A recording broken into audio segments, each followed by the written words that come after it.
Support payments are one of the topics that a lot of people dealing with divorce or separation get confused by. They hear a lot of keywords such as child support, spousal support, court-ordered agreement, deduction, taxable, all these different things, and they end up getting confused for no reason. In this video, I'm going to describe to you what kind of support payments are taxable, which ones are deductible, which ones are not. So the first thing you need to know is that not all support payments are treated the same. Two of the most important ones are child support and spousal support. Okay, to get into it very briefly, when you get into a divorce, there may be support payments for the child as well as for the spouse, depending on the agreement and depending on, what goes through the court and how it gets resolved, the divorce or separation. Okay, now if you have child support, so you're paying for your child, you're sending child support to the spouse, that is not deductible and not taxable. So if you send it to your spouse, this will not be a deductible expense on your tax return, and it will not be a taxable amount for hers or his. Now, it falls under, by the way, other income, other revenue, these support payments. The one that is deductible and taxable is spousal support payments. If you end up sending spousal support payments to your spouse that you had a divorce from, then you will be able to deduct that on your tax return, okay? They will need to include it on their tax return as income. So that's how it works. So it's income for them, deductible for you. And a lot of people don't know that. And when you are filing your tax return, it is quite straightforward. And I will show you that, okay? I will show you exactly how to do that on using Wealthsimple. If you are planning on filing your tax return using Wealthsimple, click the link in the description. You get $25 if you fund your account with $100. So that's a 25% return. Wealthsimple is completely free. It's on a donation basis, so you can donate $0. When you are dealing with these different support payments, it's very important to have written agreements or a court order, okay? That is how, if you do end up getting audited for deducting the spousal support, you will need to show them the court-ordered agreement that you have to pay spousal support, okay? Otherwise, they will not allow it and they will deny it, and you'll have to pay penalties and interest on that. So very important to know that you need to actually keep that there. And remember, a lot of people have this periodic support system versus random payments. So you want to make sure that you're doing it periodically for each month and that it's showing up on your bank account, okay?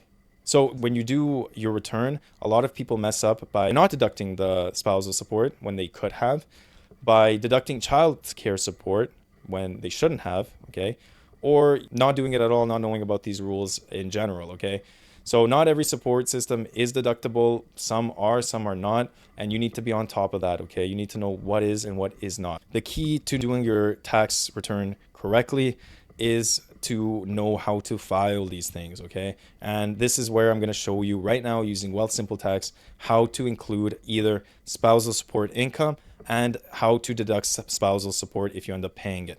So you can see here we're on the Wealthsimple Tax software website. You're going to scroll all the way down and you're going to put in support payments. Type in support payments here and you're going to get to this page.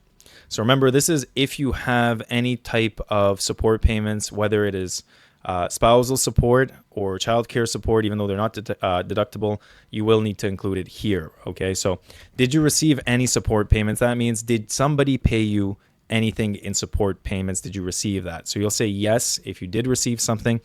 So this will either be spousal support or child support or both. And you'll include the total of both, okay? And you can see here nothing moves while our refund is still at $4,710. So that hasn't changed at all. Our spousal support payments, $50,000, that $4,710 is right there. Now we're going to include the taxable amount. This is the spousal support amount that's taxable. So we're going to say it's $20,000. Now we can see we have an amount owing to the CRA with a $7,000 change almost, because the spousal support payments that you receive is taxable, okay? Even though, the child care one is not, you still include it as information to the CRA. Now, let's say you had another family in which you were making support payments. I'm going to show you exactly what happens when you make the same payments. And in theory, it should go back to that $4,400 refund. Now, let's see. Let's say you made a support payment to another family. Okay, so this is another family you had. And now for one family, you receive payments. For the other one, you pay it. Now, you'll put on all the support payments you made. So we're going to say $30,000. Which is $20,000 for spousal support, $10,000 for childcare. So our spousal support is deductible $20,000, and we can see the refund is $4,710, which was our starting point.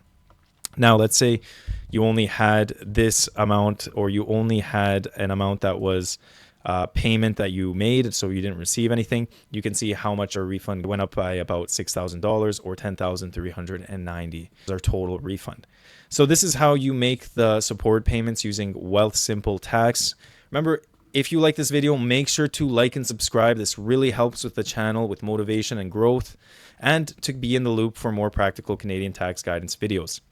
Remember, this is general information, not personalized tax advice.